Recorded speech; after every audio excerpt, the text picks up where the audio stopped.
Physique. Guys, what is up? I have a special guest. This is somebody I've been watching for a while. A lot of my mentors, I don't have the opportunity to meet in person, but I can follow somebody on the internet and reach out to them, tell them what an amazing job they're doing. So today we have Ramit Sethi on the line, who's an entrepreneur. I call him a financial guru, which sounds way better than financial advisor. He's also the author of I Will Teach You to Be Rich, which is a New York Times bestseller. How are you, brother? I'm good. It's good to talk to you today. Oh, man, the pleasure's mine. Let me tell you a little story on how I discovered you. For some reason, I was researching prenups, okay? This is like a couple months before I was getting married. And there was like one video on the internet. It was you, and you were talking and communicating your message so organically and all these financial gurus, they're very confusing. There's so many things. 401k, Roth IRA, there's, mutual funds. There's so many different terms that if you don't have the background or knowledge, it's hard to grasp. So I want to thank you and applaud you for being, communicating so well. My pleasure, man. And I'm happy to hear that because I'm so glad that we are talking today because I think there are so many similarities between fitness and finance. And I love talking to people in the fitness world. First of all, I went through my own fitness journey. I used to call myself a skinny Indian guy. In college, I was 6 feet tall, 127 pounds. And I would joke, ha, ha, ha, I'm a skinny Indian guy. But I didn't really want to be skinny. I just thought it was genetic. And I remember years later, finally asking one of my friends, can you help show me how to work out at the gym? In my family growing up, we didn't go to the gym. We didn't know what protein and fats were. These are words that we did not use in our house. And so, my friend takes me and shows me some basic moves. And I eventually, I started purely because of aesthetics. I was like, I want to look better. I want my neck to be a little bigger. Yeah. And then I'm like, you got any neck exercises? And what I learned along the way was, I think when you start off, whether it be fitness or whether it be money, a lot of times the goals for people are kind of simplistic. And sometimes later they even sound foolish. Like, I want to have a six-pack. Okay, fine. Or I want to have $1 million. And my take is, hey, it's actually fine. If you want to start off for vanity reasons, great. Take whatever reason you're going to use and start. But what I discovered was along the way, I fell in love with the craft.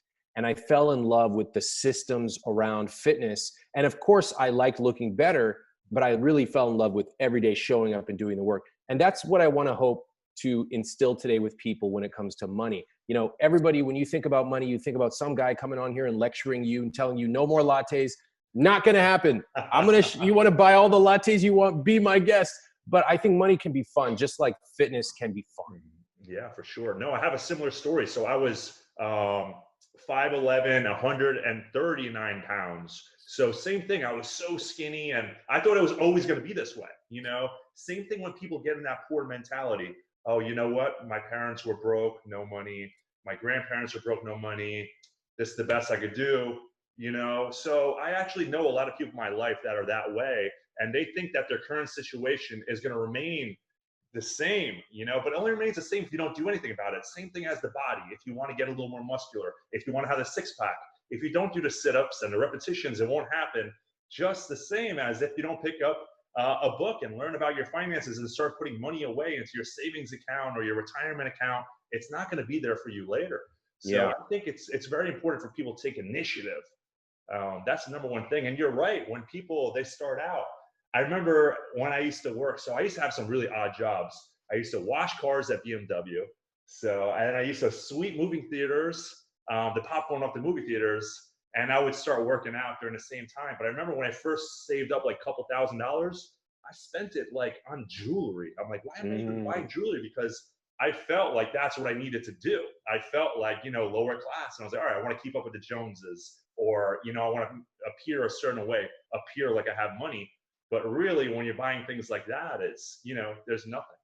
So. Yeah, that is very interesting about kind of your money lens on life. So when you think about it, for everybody watching and listening, rewind to where you were 10 years ago. and think about something that you would have thought would be incredibly ridiculous to spend money on, like maybe a personal trainer or training program. Ridiculous. You can get it all for free on YouTube. Maybe nice clothes. Why would I get that? I can get the same thing cheaper. And now think about why you have chosen to spend on that. Now, I remember when I was younger, I would get onto a plane and I would walk past people in first class and business class, and I would actually scoff. I would say, that's so stupid. Why would they sit in the front and spend 4 times the amount? We're all getting to the same place. What I should have really done was ask myself, if somebody could afford it, why would they choose to spend it? What are they getting out of this that I don't see? And I call that the D to C principle, disparagement to curiosity. If you see someone who is doing something to an extent that you cannot yet do, maybe they are traveling more, maybe they are buying a type of shirt that's 5 times more expensive than you have, maybe they're doing some crazy training program. Our first reaction is to say, that's so stupid. I would never do that. But you have to really dig into why. Maybe the net worth they have is 100 times more than you have. And so to them, it's the equivalent of $10. Maybe they are going to be in a competition and they need extra help, whatever. But a lot of us start off with our money messages, our money lens. We're still using that old money lens from when we were 15 years old. Mm-hmm. And as you grow up, your income goes up, your relationships grow, you want to spend money on different things. You know, they have this phrase, money changes people. It should. Money should change you. It should expand the possibilities of what you can do. It should make you more charitable, more generous, more focused on spending on the things you love. That's what I love to talk about. That's amazing, man. That is so good. They say more money, more problems. I don't believe it. More money, more problems is outdated. So the way I look at it is this way. The more financially stable I am, the better life I could have. It feels good to be able to go on vacation with your wife or to be able to donate to a charity of your choice. Think about all the incredible things you could do with money. Whether it's a disaster and you need relief, you could send 10,000 or 20,000 or whatever. So it does feel good, but I don't want to get too far off subject. I really want to talk about the similarities between fitness and finance. And I'm going to start us out with a huge similarity right here. This is a really, really big one. A lot of people, they go to the gym. Hey, it's just not working for me. I don't have the genetics. I've been working out for 2 weeks. I don't see any changes on my body. The same way as when you start saving. You know, people think, oh, I don't make enough money. Why should I even begin to save? And now that's classic. A misconception. That's a big one. That's classic. And you can tell people, and they will say this. They'll go, I know I should be patient, but, and then every word that follows the but is them admitting that they're not patient. I know I should be patient, but I've been tracking my macros for 2 weeks. Mm-hmm. What's going on? Same thing with money. I saved $100 or $1,000 or $10,000, whatever your capability is. That's going to take me forever to get to $1 million. But they fundamentally misunderstand 2 things. Number one, look, time is going to go by one way or another. So either way, you're going to be 10 years old or 10 years from now. What are you going to do? And the second thing they misunderstand is that your skills compound. So that $100, that $1,000, that $10,000 actually grows much, much, much faster. Just like with your fitness, once you start to build it, it's way harder to let it go. But you got to start and keep going. And that consistency turns out to be one of the most important things you can do. Oh, for sure. For sure. Consistency is everything. But yeah, you're so right, man. It's compound. The more hours you spend in the gym, the more you dump into your savings account, it adds up. Yeah. It's super true, man. I got one for you. Another similarity between fitness and finance is we don't track our calories or macros, and we don't track where we spend, and then we just expect it to magically give us, 6 packs and $1 million. That's not how it works. You got to put the time in. You got to build the systems. Doesn't mean you have to be counting every single thing for the rest of your life, but you need to track it at least to the basic level so you know what's going on. And once you understand how it works, then you can automate it and put things on autopilot. That's another similarity I've noticed. Well, I always like to speak to people that are smarter than me. I really do. I really, really do. So especially when it comes to finance, finance is so confusing. Just even in terms of paying your taxes or 401ks, Roth IRAs, retirement accounts. There's so many different terms, and a lot of us are financially illiterate. Yeah. They didn't teach us in high school what to do with money, how to get rich. That's why it's so great. Your title of your book, How to Get Rich. I will teach you how to get rich. That's so awesome. But both are confusing. The same thing when you walk into the gym the first time. There's so many machines. There's tons and tons of machines that I remember the first day in the gym, I just sat there and watched people that were bigger than me, and I would kind of copy and emulate what they were doing. Yeah. Just as the same way, there's so many different diets. There's a low carb diet, there's carb cycling diet, there's a keto diet, there's a vegetarian diet, there's a carnivore diet. So it's very hard to distinguish throughout these things. And they're both— That's a good one. confusing and overwhelming. Yeah, that's a really good one. And honestly, I remember being very, very embarrassed going into the gym and not knowing what these machines did. And then once I found like 5 that I knew, I just kept doing the same machines, same weight, because I was really scared. And, we see this with people who only go on the treadmill because it's safe and they can control it. And the very same people are often frustrated. Why isn't my body changing? I've been here for 6 months, hitting it hard. And really what it comes down to is, first of all, let's give yourself a pat on the back. If you're showing up and you're going on a treadmill or any machine, that's great. Same thing. If you're like reading anything about money, if you've opened up a savings account, you should give yourself a pat on the back first. But then you gotta get educated. You gotta learn, find a program you trust, follow it, and that program will show you the steps you need to take. The thing I discover, especially with people on the internet, is they love to program hop. Well, this guy said this and that guy said that, and that person they're going to help me get my calves bigger. Same thing in personal finance. And my suggestion is you find one person you trust. And people like, how do I find who I trust? Well, listen to interviews, watch them on YouTube, read a book. The truth is it's going to take a little work to find someone, but once you do, you should just trust them and follow their program. That's what I've done with my mentors. And you may not agree with 100%, but it's better to pick one person you trust and go with that. And even if it turns out they were wrong, trust in yourself that you will discover it and pivot, as opposed to program hopping forever. That's a classic mistake I see. Yeah, people do that all the time. From program to program, never seeing results, never sticking out to seeing something through the end. That is so true. Yeah. I think what happens is people don't see progress. And when they don't see progress, they start to panic. And then when they start to panic, they start to second guess what they're doing. The same way, like if you're gonna invest in a mutual fund or a retirement account or 401k, you're not gonna start switching things around every couple of days like a day trader does. You just leave it in there, let it do its thing. That's exactly right. So that's a classic one. And there is some amazing research that's come out, which will blow people's mind. There was a financial company that discovered they basically examined how often do people log into their accounts. And what they found is that the people who log in less tend to have better returns. Why? Because if you log in right now, for example, many portfolios are down 30%. Well, guess what? Everybody talks a tough game. As Mike Tyson said, everybody talks a tough game until they get punched in the face.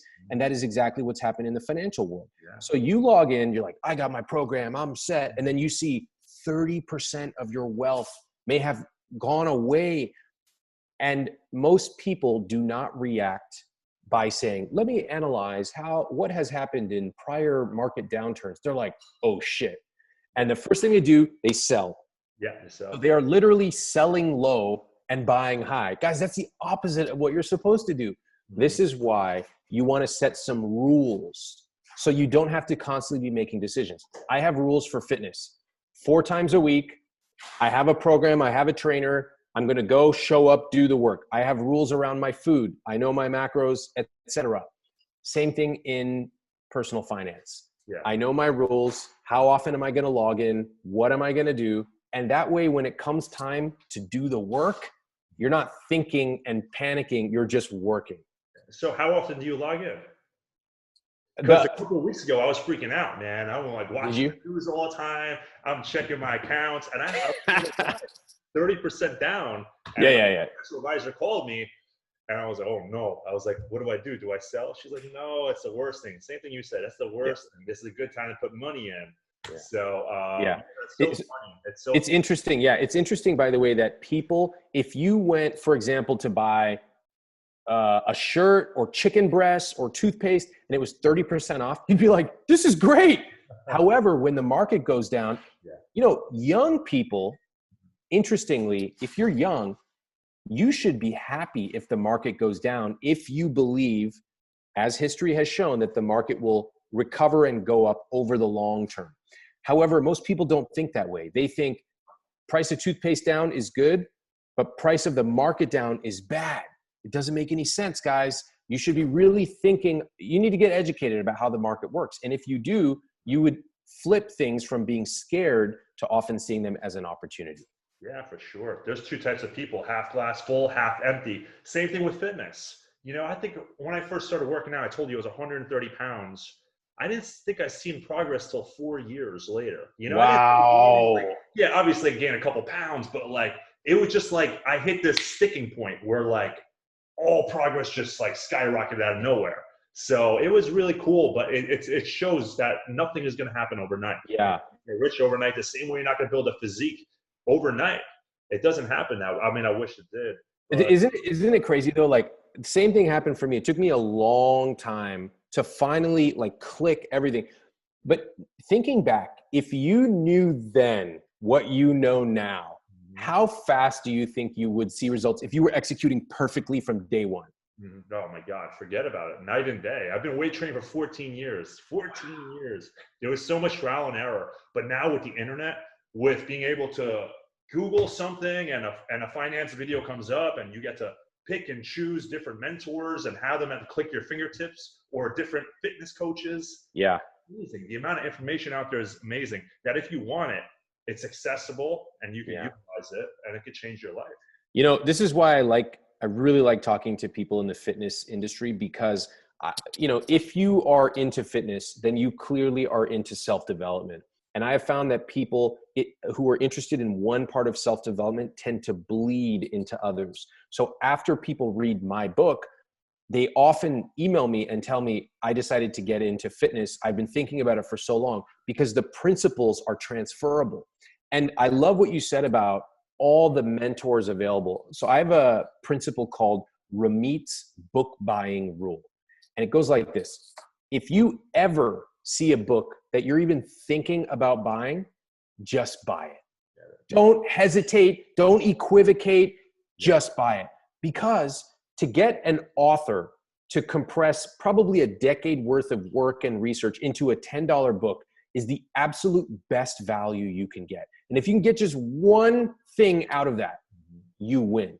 So while other people, especially on the internet and on Reddit and on Twitter, oh, I don't know, should I get this book or that book or this? The real winners are the ones saying, should I get this or that?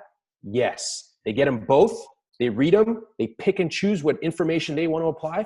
And they are accelerating their learning curve while everyone else is just paralyzed and stuck. So you choose who you want to be. I choose to be the rapid learner. I hope you guys do too. Yeah, for sure. Even if you read a couple chapters, like you said, it's well worth it. $14, $27. Actually, when it gets to 27, I start getting a little iffy. Man, maybe I got to save on some lattes a little bit. But one thing I always tell my clients, so guys, when you ask guys what their weaknesses in their physique is, they say their chest. Yep. When I'm bench pressing, I don't feel my chest. So what I say to my clients, Ramit, is muscle is like money. The more money you have, the more money you can make. The same way as the fibers in your chest. The more muscle you have in the chest, the more you can activate and squeeze it and you feel it because there's some kind of biofeedback and there's some kind of communication going on. I like that. I've never heard that one before. That's a good one. Yeah, muscle is like money. I like that. Now, the more muscle you can make. You can put that in your next book, dude. There you go. So that's one. Same thing with calves. You know how many people complain about little calves? You got to build it. The more you have, the more muscle you have, the more fibers you can recruit. It's great. I like that. I'm really a big advocate of that. top two. You can tell from the call-outs. Yeah. Did you feel like you had it? Absolutely. You know me, I don't train for the gold medals. I don't train for the checks, for the trophies. I train because I love to train. Next Olympia is around the corner and I'll get back to work. Sadik is second to none when it comes to commitment and dedication. If you want to be the best in the world, something you're 100%.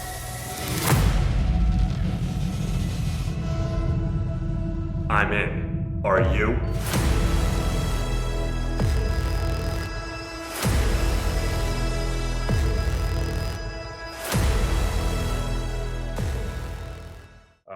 But yeah, you know, there's so many things. Oh, what about setbacks? Setbacks. Man. There will be setbacks. Plan for it. So, you know, if you ask someone who's a very beginner at personal finance, what do you think the path is to getting rich? Well, first of all, most people have never actually thought about what rich is. So they have a number. They usually pick $1 million completely arbitrarily. And of course, $1 million is different in New York City or Kansas. It's different if you're 50 versus 20. So that number is really, it's the equivalent of how much do you weigh? Like, okay, it'll kind of orient you, but as you get into it, you discover the weight is not really the number to be chasing. They're more complex, nuanced things. And so you ask people like, what do you think that path is going to be? And a lot of people will say, I got to win the lottery, or I'm waiting until I get this like cool job or like start this business. And what you notice is it's very passive. They're waiting, like as if someone's going to drop down a business idea from the sky. And they also believe that it's going to be linear, like 1, 2, 3, 10. And what anyone who's done anything like riding a bike, learning to swim, you realize you go up and down, up and down, up and down, but slowly you work yourself towards that goal. And I think as we get older, we lose that state of childhood play where you can just go on a playground and fall down and dust yourself off and get back up. And that's what I had to learn with training. That's what I've had to learn with money and business. But once you internalize that, like you said with calves, just get out there, do a little bit more and a little bit more. And eventually you will wake up one day and say, oh, wow, I can't believe I've arrived at this level. Now, do you think that there's a correlation in the behavior? So fitness and finance, is it behavioral? Because what happens when people get stressed out or they're having a bad day? They go to the mall. What do they do at the mall? They start buying stuff that they don't even need, and it makes them feel better. You know, same thing with fitness. I know a lot of people, they don't see results right away, a lot of my clients. So what do? They resort to having comfort food. They have the ice cream. And then that leads to 2 days and 3 days of that. So it is behavioral, and it's a vicious cycle. So you have to be strong enough to say, you know what? I'm feeling this way because I'm tired, or I'm feeling this way because I just had a bad day, you know, so I don't need to throw away all my progress. Yeah. And like you said, even if you go out and you order an extra ice cream, okay, once in a while it happens. But the more important thing to do is to step back and say, hey, I'm not going to beat myself up. Tomorrow's another day. I'm going to start over. And each time I'm going to learn, what was my trigger? What was going through my head when I did that? What can I do to work on that and improve it? And to tell you the truth, you know, this is where I'd like to talk a little bit about this thing I have called conscious spending. So I came on here promising you I would never lecture anybody about cutting back on lattes. Yeah. This is the typical advice that you get. And this is why nobody wants to learn about money. The first thing people hear is no, no, no. No, you can't buy lattes. No, you can't go out to dinner. No, you can't go on vacation. No, no, no. And when I was starting out, I will teach you to be rich. I looked around at this advice and I looked at my friends, and none of us wanted to live life like that. I wanted to go out, be able to buy a round of drinks for my friends. I wanted to be able to travel. I wanted to be able to work from home and not have a commute. So instead of saying no, I wanted to use money to say yes. Yes, I can go on vacation and not have to sort by cheapest flight. I can take a direct flight always. I can choose the things that matter to me and actually spend extravagantly on them as long as I cut costs mercilessly on the things I don't. Truthfully, guys, a $3 latte is not going to change your life one way or another. You know, if you save $3 a day for the next 80,000 years, maybe. But nobody's doing that. It's the worst part of all. everybody hears this advice, they beat themselves up and feel guilty, and then they go out and buy it anyway. So why don't we just admit, I want the latte, or I want the ice cream, or whatever, and then build the rest of your life around it. If you really, really love a latte or a dessert or cashmere sweaters, say yes. But now you got to figure out how to make the rest of your life work. And that, if you get that right, that's chapter 4 of my book, Conscious Spending. It shows you how to pick the things you love and actually spend more on it, but then ruthlessly cut back on the stuff you don't care about. Wow. So what do you think about defining what it means to be rich? Can you speak a little bit about this? Because everyone has a different definition of rich. Some people, they want to have a bigger house, or some people, they want to have a Ferrari. I want to have a Ferrari. So how do you define what being rich is? Since I've been married, so right now I've been married, we're approaching our first year of marriage. And Congrats. My whole thing is being able to go on vacations when I want, if we're stressed out, during the whole coronavirus thing or whatever, being able to do things, go to nice dinners. That's like a nice luxury of life. So how would you encourage people to find out what they need to be rich? Okay, let's do this exercise right now, because I think people would love to listen in on us. All right, so you mentioned a couple things that in part make up a rich life for you. You mentioned Ferrari, you mentioned travel. If I asked you, what is at least one thing you just love spending money on, what would it be? My body. Your body, perfect. Okay, tell us, give us a sense of why. Why do you love spending on it? And then tell us ballpark range, how much do you spend on it per month? Oh my God. All right. So I love spending money on my body because the way I feel. So when I eat poorly, if I have a $4 burger from McDonald's, I notice I'm sluggish, I'm lethargic, I don't have the same pep in my step, I don't feel energetic. I like seeing the results when I look in the mirror of how I look. So I think I would spend, how much do I spend on money? I probably spend about $300 a month on supplementation, probably $100 a month on gym memberships, and then food, oh my God, maybe $300 a week on food. So we're talking about ballpark like $2,000 a month. Yeah. Okay, great. Love it. Now, I call that a money dial. And every one of us has a money dial. If I were to ask you, what do you love spending on? You can usually answer in less than 3 seconds. The most common money dials are, can you guess? Most common money dials that people could name in 3 seconds? Yeah, that they love spending money on. Well, I know women love clothes because I can't get my wife to stop online shopping. Next question, man. You should talk to my wife. My wife's a personal stylist, so maybe we can connect them. Might be bad for the checkbook though. Okay, so the most common one is eating out. The second most common one is travel.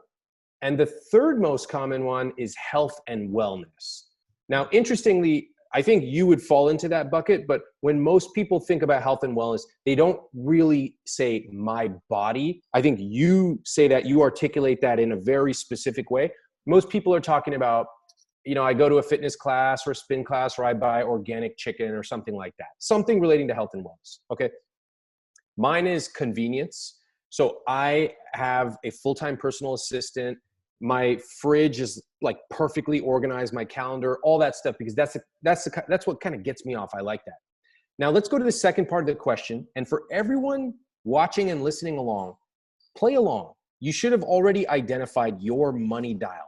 You have to be really honest. It doesn't matter if it's foolish or vain. If you love cars, say it.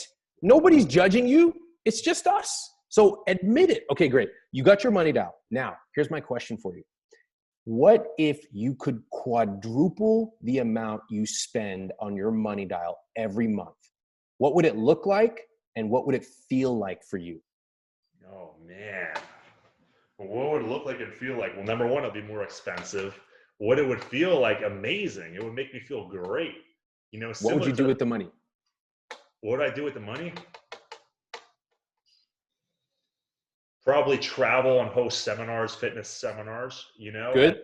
And then really do face-to-face interactions, set up events at gyms, and just travel the world and really spread the health and wellness. Who would you bring with you to these events? The people I love, my wife, maybe my coach and my trainer, some film crew. Wow. And why? Why would you bring you just intuitively said the people I love. Why? What kind of experience would that be like for your wife if you said, we are going to where? What's the place? Let's say Gold's Gym Venice to do a fitness seminar. Gold's Gym Venice. How are you getting there?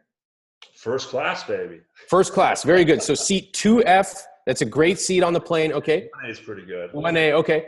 And you're both going there. You tell your wife, we're going to Gold's Gym Venice tomorrow. We're going to be there for, how long are you going to be there for? 4 days. 4 days. Very nice. We're flying. We're going to have a great time. And we're going to do this and that. And we're also going to invite, who else are we going to invite that's going to meet us there? Trainers, our film crew. Great. So what does this feel like to you? Look at that smile. Yeah. You can't even.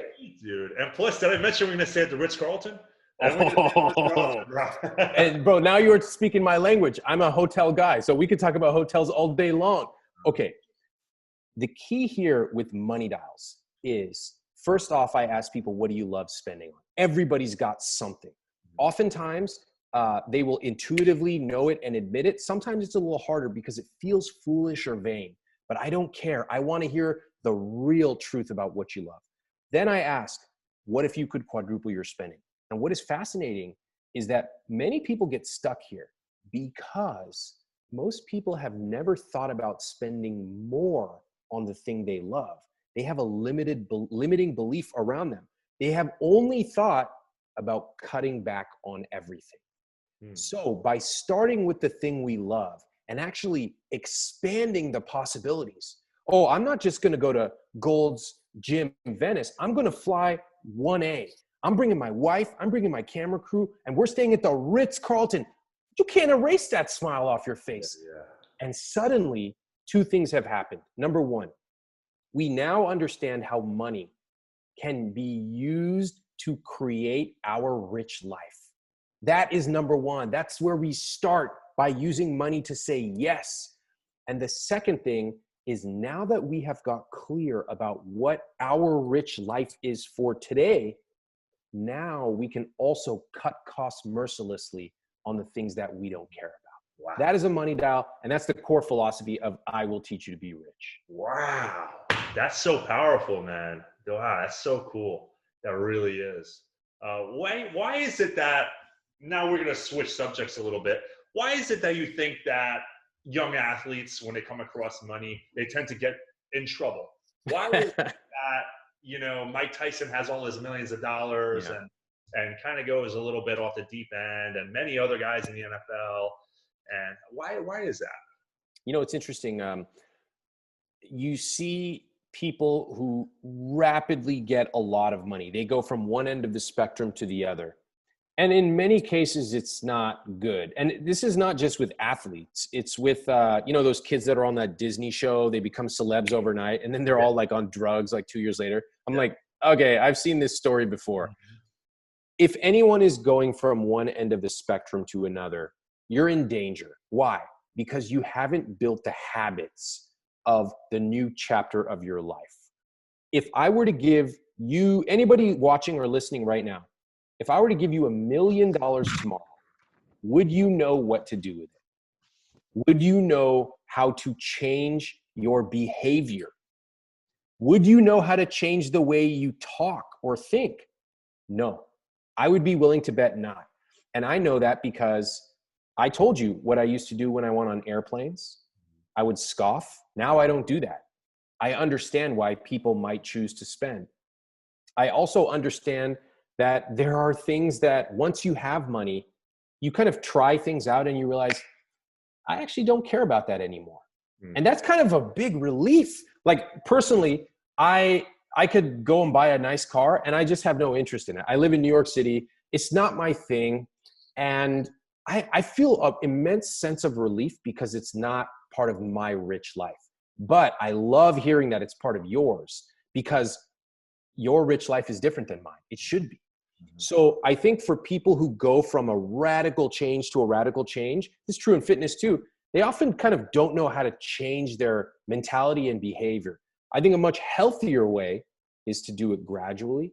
This is why I encourage people to put away $50 a month, even if you're starting out, or 100 or 200, because guess what? Suddenly your income's going to increase and you're going to turn that number up to 500 a month or 5,000 a month.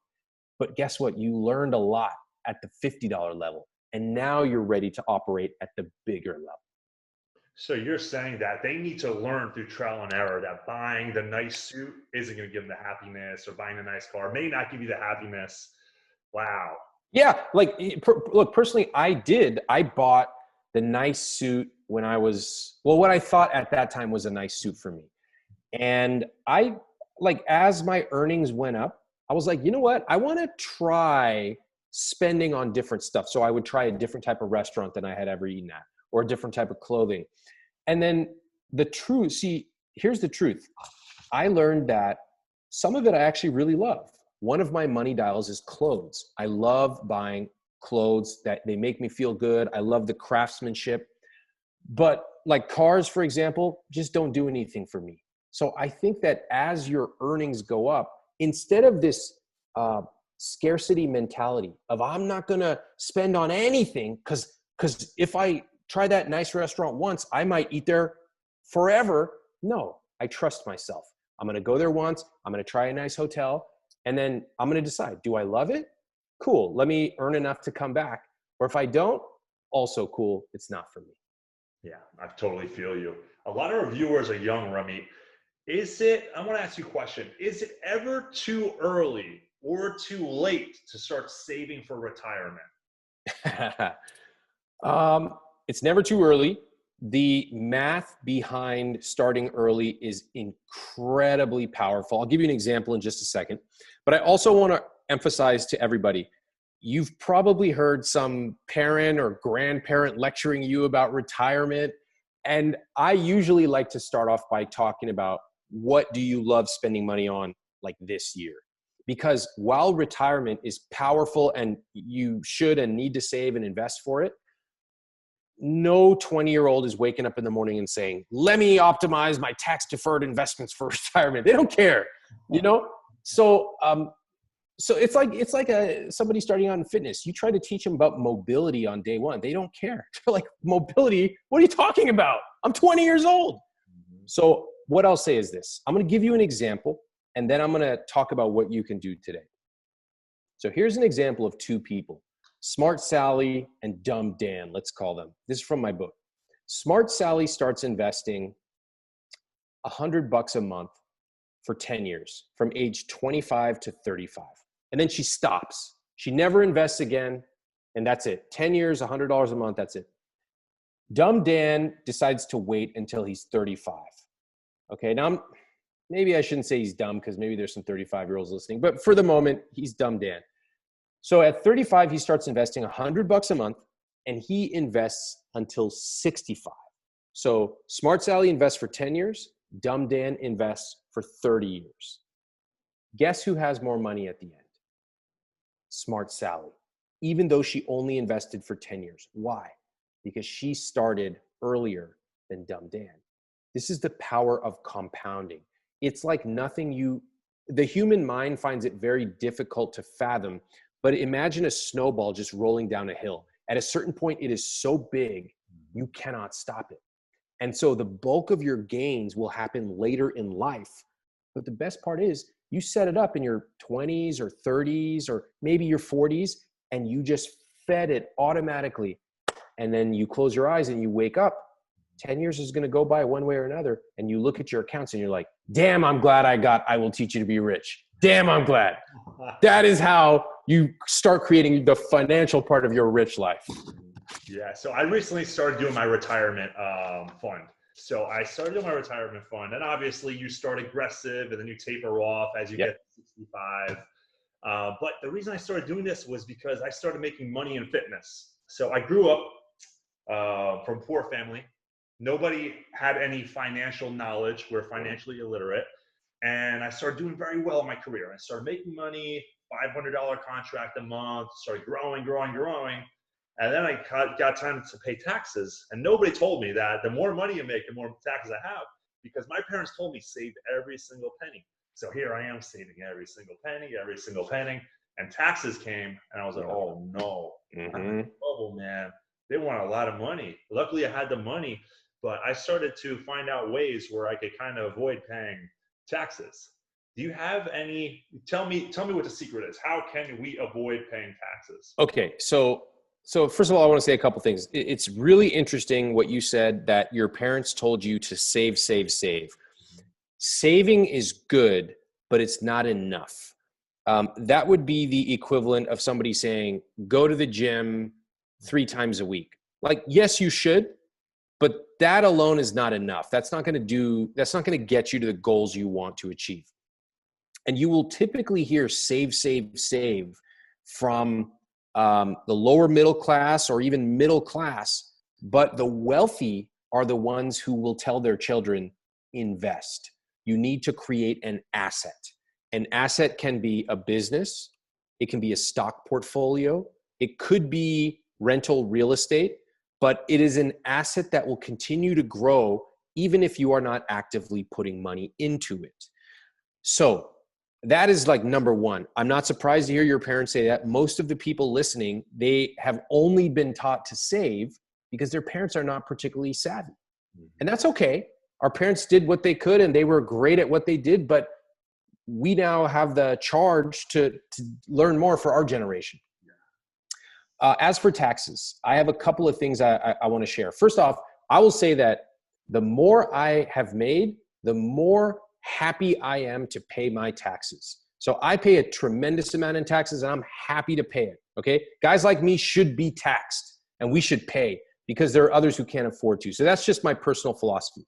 With that said, there are some amazing opportunities to defer or eliminate taxes completely legally in the long term. So these are what's called tax advantaged accounts. And now when you hear words like 401k, Roth IRA, SEP IRA, you're like, what are these weird things? I'm going to tell you.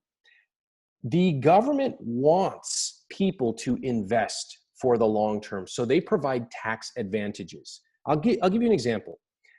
A Roth IRA, you take money, you pay taxes on it, and you can put that money, what's called post-tax, after paying taxes, into an account, a Roth IRA. And within that account, you can invest it in whatever you want. You can invest in the S&P 500, you can pick a stock, whatever. Let's say in your 20s, you put $10,000 over the course of a couple of years into this investment. And it grows and it grows and it grows. You keep investing. And at the end, you pull out $1 million because it's grown. This, by the way, very realistic if you follow the plan.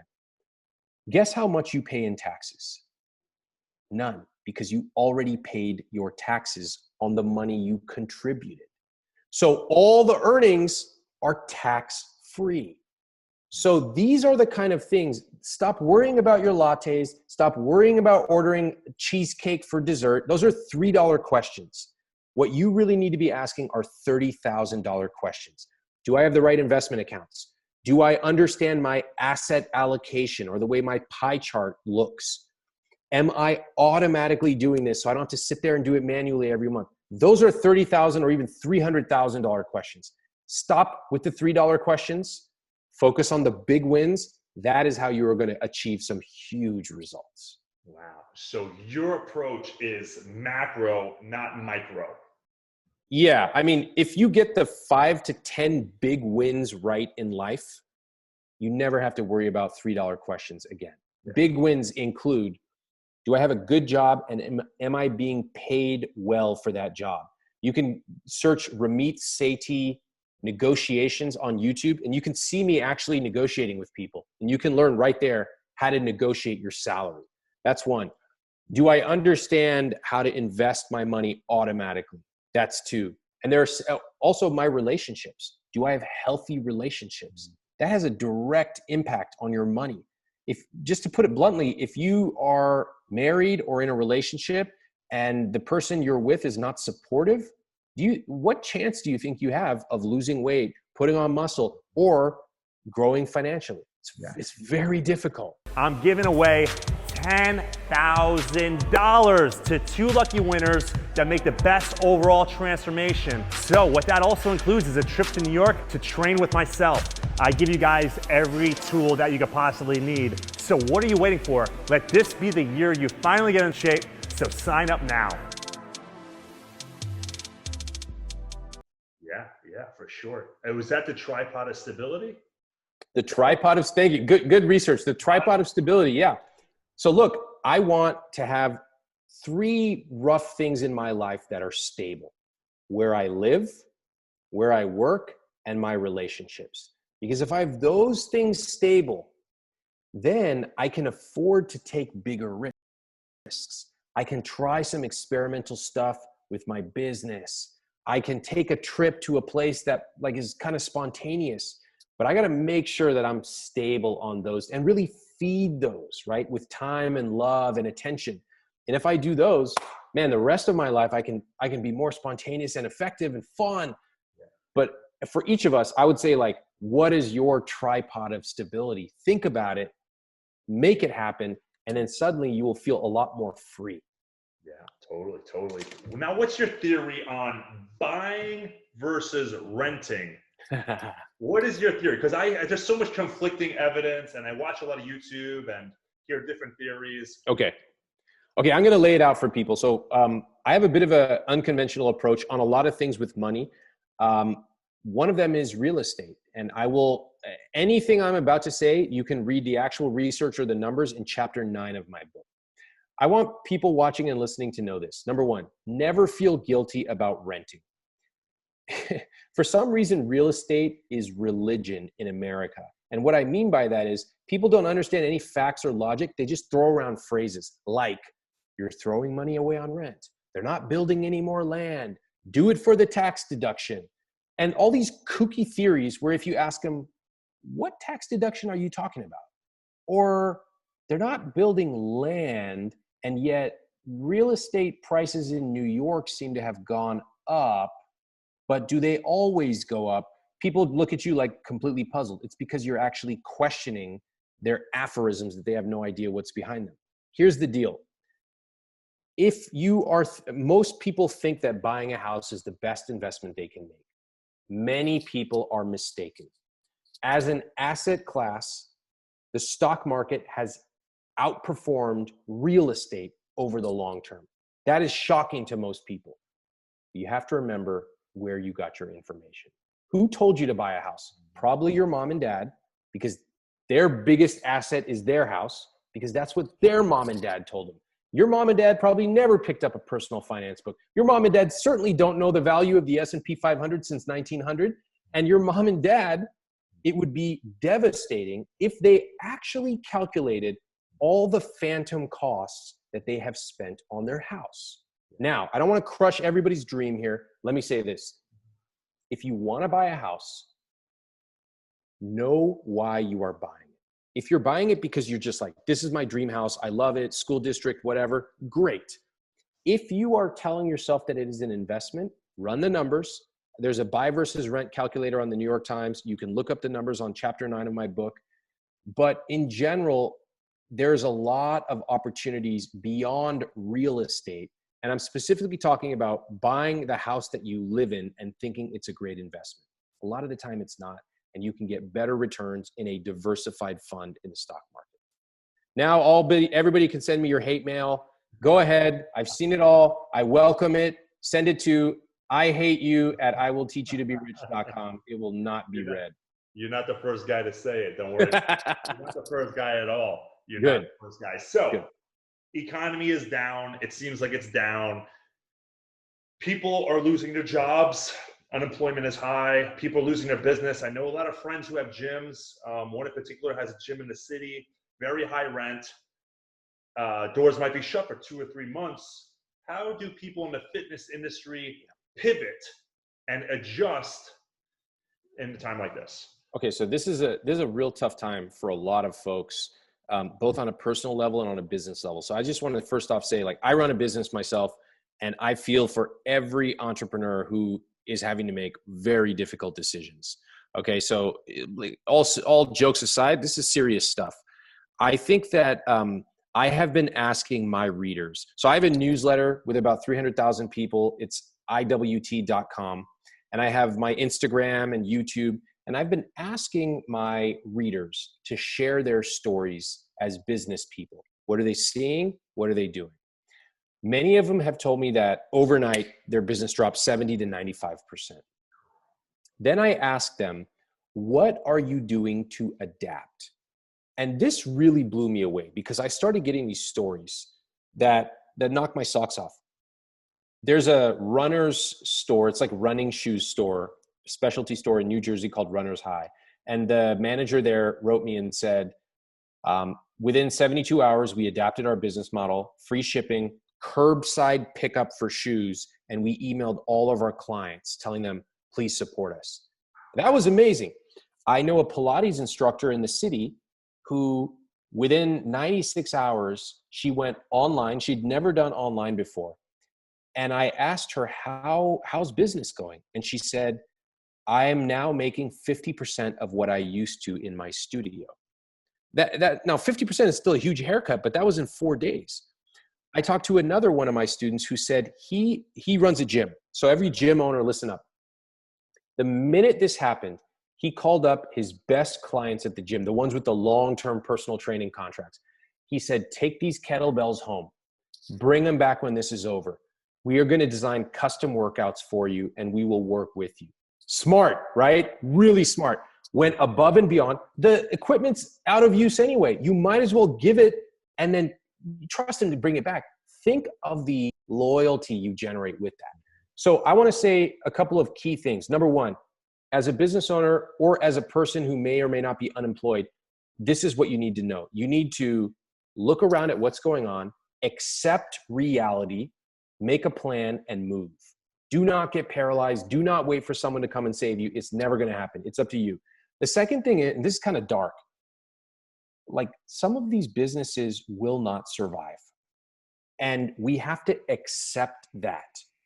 If you have a gym in the city with a $15,000 a month or $60,000 a month rent, you may not survive. Accept reality. But even with that said, you have to give it a try. You have to do your best. So suddenly you switch online. You talk to your best clients. You ask them to prepay for a year in advance. The guy who cuts my hair, they sent me a note saying, we need your support. Will you prepay? I was like, yeah, I sent a big check in. Clients want to help. So this is what we have to do. We have to acknowledge what's going on, make a plan, accept that we might not survive, but we still have to fight with everything we've got. Yeah, for sure, for sure. Don't let fear demobilize you. You have to keep moving. I think people don't know how to deal with it. So I think maybe even drug use and alcohol and suicide is going to be high. People can't handle pressure because they've been stuck in one way for so long. Similar to me, I've been selling gym-based programs for so long. Now, in the matter of 3 weeks, I had to totally make home-based programs. Yeah. Record the exercises, make programs, test them out of myself, put diet plans with them. So you had to adjust. Same thing. A lot of people are doing yoga on Zoom or even personal training on Zoom classes. Yeah. This is the thing. It's cool. It's cool to see people like really adapting. And, I have to say that I also think for every business owner or for every person who might be seeking a job, you have to believe that what you do is important. And this is really, really critical. I had a woman, she wrote me a couple of weeks ago. She said, Ramit, I've been following you for 3 years. I've been thinking about starting a business because I teach people how to start and grow their business through a program called Earnable, iwt.com/earn. And she said, I've been following you 3 years. I've been thinking about this. I'm a nurse. And she said, with coronavirus going on, all that entrepreneurship stuff seems so foolish. Creating a logo, following your passion, it just seems so foolish. And I read her comment on Instagram and I wrote back to her and I said, first off, I thank you for being in the medical field and serving people right now.